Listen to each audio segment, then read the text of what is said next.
예. 왼쪽에 권성동 전 원내대표, 앉아있는 사람은 안철수 의원입니다. 두 사람이 요즘에 톰과 제리처럼 사사건건 부딪히고 있는데 일단 어제 출마 선언을 했던 안철수 의원의 목소리 듣고 있습니다. 이재명 정권이 임명한 특검이 오늘 제게 보낸 문자입니다. 제게 내란에 대한 수사가 있다며 출석을 요구했습니다.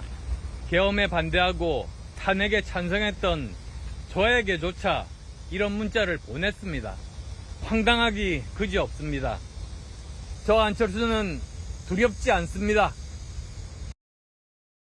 예, 장 변호사님. 네. 특검에서 안철수 의원에 대한 소환장, 참고인으로 나와서 조사를 받아달라라는 것에 대해서 안철수 의원 내가 뭘 잘못했다고 해서 안 나가게 됐고 안 나간다고 했고 특검에서도 뭐 안 나온다면 어쩔 수 없이 해서 이번 그 소환한다는 것은 해프닝으로 끝날 가능성이 커졌습니다. 네. 그랬더니 저렇게 했더니 한 남자가 있어 뭐 이 노래도 아니고 한 남자가 아니고 하남자 아래하 하남자 리더십으로 위기 극복 못한다.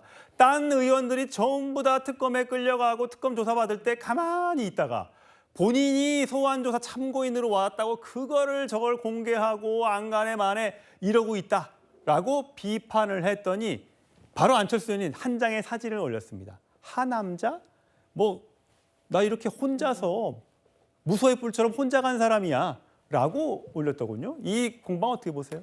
참 때 아닌 하남자 대첩을 보는 것 같습니다. 저 국민 여러분들이 참 피로하실 것 같아요. 일단 권성동 의원은 좀 본인의 나름의 주장이 있는 것 같습니다. 그러니까 뭐 특검이 통과되면 결국 이런 식으로 정치 보복할지 몰랐느냐. 그럼에도 특검을 찬성해놓고 이제 와서 왜 이런 이야기를 하냐라고 하면서 하남자다 이렇게 공격을 하는 것 같은데요.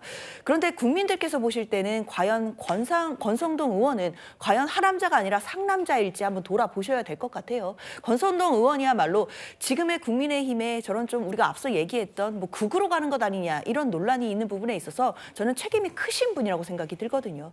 특히나 앞서서 그 지난 대선 과정에서도 후보로 교체하려고 하는 시도와 관련해서도 여러 가지 그 논란의 중심에 댔던 분이고 지금 이번에 징계가 당무감사위원회로부터 의뢰가 됐는데 권성동 당시 원내대표가 왜 빠졌느냐에 대해서도 굉장히 지금 계속 뒤끝으로 논란이 있는 상황이거든요. 그런 상황에서 뭐 나름의 정치적인 논리로 안철수 의원을 하남자다라고 공격하는 것 같지만 국민들이 보시기에는 사실 도토리 키재기일 수 있겠다라는 아쉬움이 듭니다. 구 변호사님, 이 하남자 리더십은 지난 10일 날 있었고요. 거기에 대해서 반응이 하남자 이렇게 한 거고 오늘 있었던 거는 아까 보여드렸던 특검 문자 공개한 거에 대해서 여의도의 대표 하남자가 안철수다. 그랬더니 그래요? 그러면서 요즘엔 이렇게 사진 올리는 걸 좋아하는 것 같아요. 안철수 의원이 체리 따봉.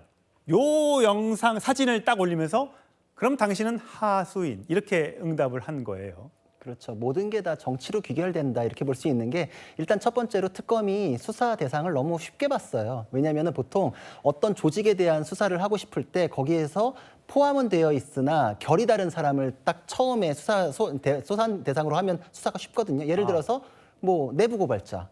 거기 앉아서 싸웠던 사람. 그럼 내부 사정은 정말 잘 알지만 자기의 입장 때문에 진술이 나오기 쉽겠지. 그럼 이제 수사 대상으로 타겟으로 삼은 사람한테 바로 가는 것보다 근거를 얻고 들어가니까 수사가 쉽겠지. 그렇군요. 안철수는 입장이 다르니까 와가지고 자기가 옳았다라는 걸 증명하기 위해서라도 진술하지 않을까 이렇게 쉽게 생각한 건데 그걸 그냥 바로 되치기로 자기의 정치적 이득을 이제 이용한 거죠. 그러니까 특검이 한 방 먹어가지고 이제 이 상태에선 더 부를 수도 없겠다 그래서 이제 아예 포기하기까지 된 거고. 법적으로요. 참고인을 부르면 참고인으로 그러면 천상철 앵커 한번 나와주세요 하면 저 못 나가는데 내가 뭘 잘못했어요? 이렇게 하면 안 나가도 되는 거예요? 그렇죠. 왜냐하면 그렇군요. 참고인이 두 가지 종류가 있는 게 정말로 그 사실관계에 대해서 알기만 하는 목격자성 참고인이 있고 피의자로 전환될 수 있는 참고인이 있거든요. 그럼 어떻게 구분해요? 그러니까 자기가 혐의에 관련이 있는지 없는지인데 안철수 의원 같은 경우에는 저기에서 완전히 다 반대표를 던져버렸기 때문에 다른 게 보이잖아요. 그러니까 그냥 목격자격이에요. 그러면은 목격자적인 사람은 피의자로 전환될 위험이 없기 때문에 수사기관이 사실 자기한테 압박을 가는 갑이 아니라 그냥 옆집 아저씨입니다. 그러니까 안 나간다 그래도 돼요. 그러니까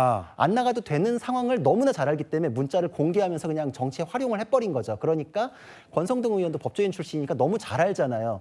자기가 무슨 압박받는 상황도 아닌데 그걸 무슨 탄압이나 받는 듯이 하는 게 눈꼴 시렵다 이래가지고 그냥 그걸 쏘아붙이니까 둘이서 설전이 벌어진 거죠. 그러니까 여기서 당대표 선거에 활용하려는 안철수 후보의 이제 노림수가 보이는 게 자기는 선명성도 여태까지 보였으니까 개혁적 이미지도 갖고 가고 특검에 대해서 나도 탄압받는다. 라는 것도 이제 하나 추계하려고. 근데 이제 그거 자체가 너무 뻔히 보이니까 권성동 의원은 그거 아니잖냐. 동료 의원은 진짜로 피의자성으로 불려다니는 거고 당신은 그냥 목격자성으로 이게 지금 수사에 도움되려고 했던 거 아니냐라고 하면서 싸움이 벌어지는 그런 상황인 겁니다. 예.